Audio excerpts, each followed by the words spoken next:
Good morning, students. Today I am going to continue my lecture for plus 2 arts political science. Name of the chapter is Challenges of Nation Building. Now, we have already done about the three challenges after the independence India has to face. First challenge, to shape the nation. Second challenge, to set up good democracy, and the third challenge, to the development and well-being of the entire society, each and every sections of the society. Now let us, in this chapter we focus on the first challenge of nation building, means that occupied center stage in the years immediately after the independence. Now we begin by looking at the events that formed the context of independence. सबसे पहले हम इस chapter में study करेंगे regarding challenges of nation building. हमारे सामने अपने nation को बनाने के लिए, उसको एक शेप देने के लिए क्या क्या चैलेंजेस का सामना करना पड़ा. We begin, this can help us understand why the issue of national unity and security become a primary challenge at the time of independence. National unity और देश की सिक्योरिटी, ये हमारा फर्स्ट चैलेंज बन गया था आफ्टर द इंडिपेंडेंस. यानी कि जैसे ही इंडिया को इंडिपेंडेंस मिली तो सबसे बड़ा ये था कि इंडिया में यूनिटी इन डाइवर्सिटी थी. It means people of all religion like Hindu, Muslim, Sikh, Isai lived here. Now first challenge before the government is to make the national unity and security of the country. We shall then see how India chose to shape itself into a nation united by a shared history and a common destiny. कैसे ये चीज़ों को वो करेगा. Unity जो है वो reflect करती है aspiration of people across different region, deal with the disparities that existed among regions, different section of the people. जैसे कि पता ही है हम सबको कि हमारे इंडिया में यूनिटी इन डाइवर्सिटी है.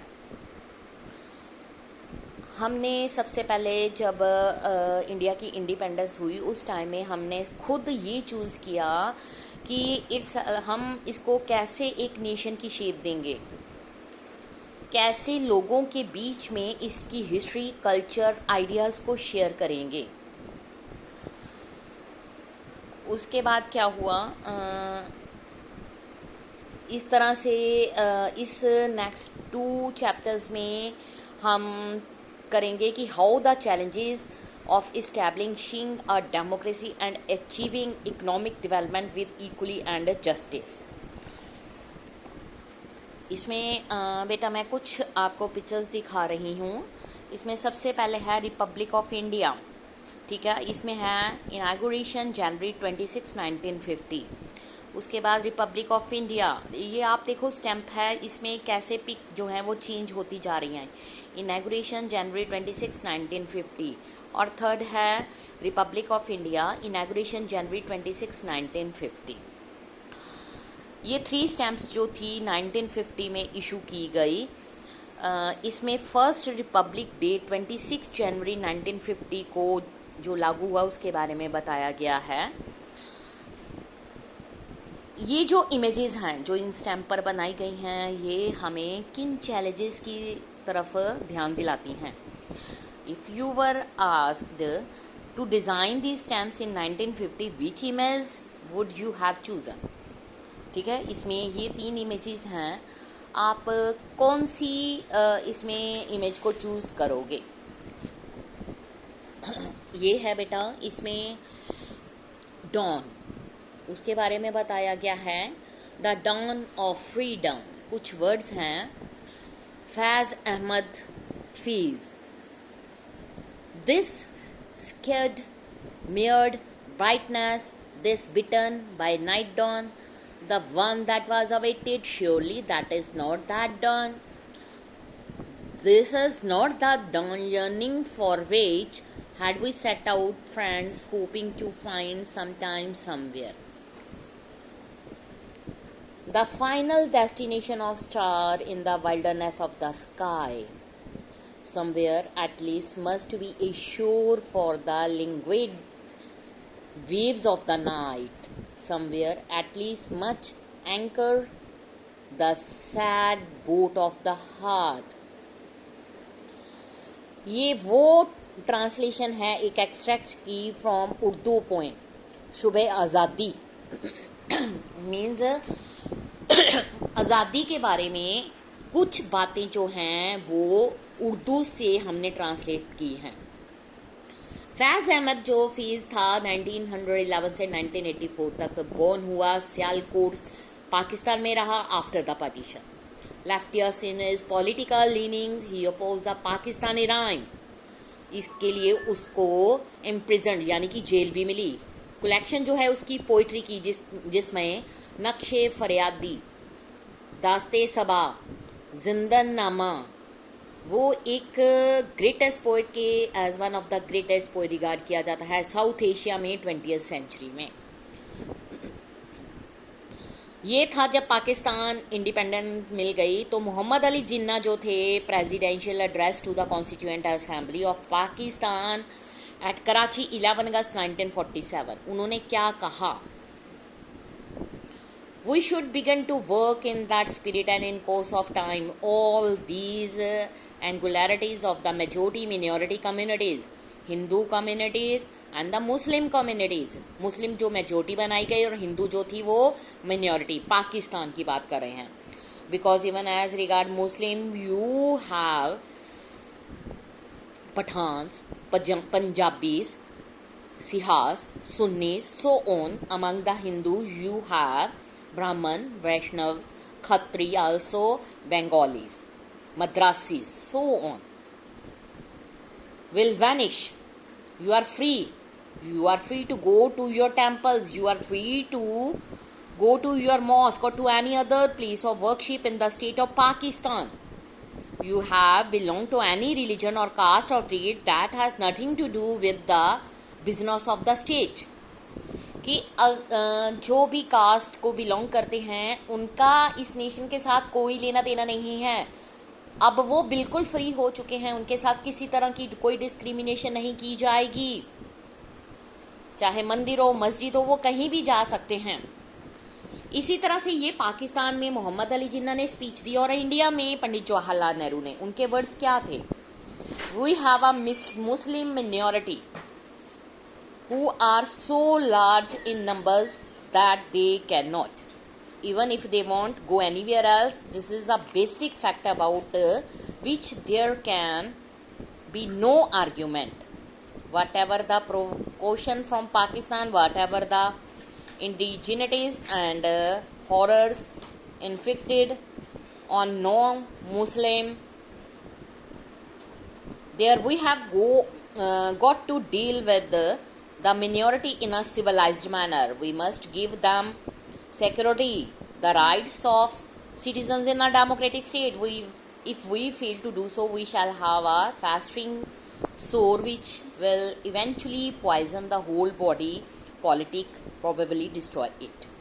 15 अक्टूबर 1947 में ये वर्ड्स थे पंडित जवाहरलाल नेहरू के।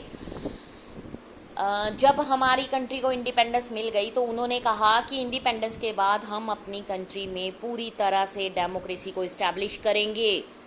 हर तरफ से रिलीजन जो हैं उनको इक्वल स्टेटस प्रोवाइड किया जाएगा। लोग चाहे किसी भी रिलीजन को बिलोंग करें, चाहे वो मुस्लिम हैं, नॉन मुस्लिम हैं, इंडिजीनियस हैं, बैकवर्ड एरियाज़ को बिलोंग करने वाले हैं, सब के साथ सिविलाइज्ड मैनर के साथ ट्रीट किया जाएगा। अगर हम इसमें फेल हो गए तो इंडिया में डेमोक्रेसी इस्टेब्लिश नहीं हो सकती। हमारे अंदर जहर है जो इसको नहीं आगे बढ़ने दे रहा। ये वर्ड थे पंडित जवाहरलाल नेहरू के। इसी तरह से Amrita Pritam, today I call Warisha, speak from your grave and turn today the book of loves. Next, affectionate pages. Once a daughter of Punjab, cried, and you wrote a wailing saga. Today a million daughters cry to you. Varisha, rise, O narrator of the grieving rise. Look at your Punjab. Today fields are lined with corpses. Blood fills the Chenab. Someone has mixed poison in the 5 rivers. Flow. Their deadly water is now irrigating our lands galore. This fertile land is sprouting venom from every pore. The sky is turning red from endless cries of gore. The toxic forest wind screams from inside its wake, turning each flute's bamboo shoot into a deadly snake. ये थे translation of extract from a Punjabi poem आज आखां वारिशा नूं. Amrita Pritam, prominent Punjabi poet and fiction writer, recipient of Sahitya Academy Award, Padam Shri and Janpath Award. After partition, she made Delhi her second home. She was active in writing and editing Nagmani, a Punjabi monthly magazine, till her last. इसमें भी उन्होंने partition के दौरान पंजाब में जो चीज़ों की हुई, कैसे ब्लड लोगों का बहा, इन सब के बारे में उसने अपनी बुक में लिखकर बताया है. आज के लिए बच्चे इतना ही टॉपिक, जिसमें मैंने आपको चैलेंजेस के बारे में स्टार्ट कर दिया जो इस बुक में दिए हुए इनके बारे में, रिपब्लिक ऑफ इंडिया. उसके बाद हमारा नेक्स्ट टॉपिक होगा पार्टीशन, डिस्प्लेसमेंट एंड रिहैबिलिटेशंस. जब 14 और 15 अगस्त को हमारा देश आज़ाद हो गया, 2 नेशन स्टेट जो हैं वो एग्जिस्ट हुई, इंडिया पाकिस्तान. ये था पार्टीशन, ठीक है. The division of British India into India and Pakistan, the drying of the border, demarcating and territory of each country mark culmination of political development yet you have read about in the history textbook. मतलब कैसे division हो गई, वो जो है land उसकी division हो गई according to 2 nation theory advanced by the Muslim League. India consisted not one but 2 people, Hindu and Muslim. That's why it's demanded Pakistan separate country for the Muslim. Congress opposed this theory and demand for Pakistan. उन्होंने कहा नहीं, ऐसा नहीं होना चाहिए. But बहुत सारे political development 1940 में हुई थी. पॉलिटिकल कंपटीशन जो कांग्रेस और मुस्लिम लीग के बीच में चल रहा था, ब्रिटिश ने एक रोल प्ले किया. उन्होंने डिसीजन किया कि पाकिस्तान की क्रिएशन होगी. इस तरह से 2 नेशन की थ्योरी में पाकिस्तान की डिमांड की गई, क्योंकि मुस्लिम लोगों ने अपनी सेपरेट नेशन की डिमांड की थी. इस तरह से एक सेपरेट नेशन बनाया गया. नेक्स्ट हमारा टॉपिक होगा process of partition. Thank you students.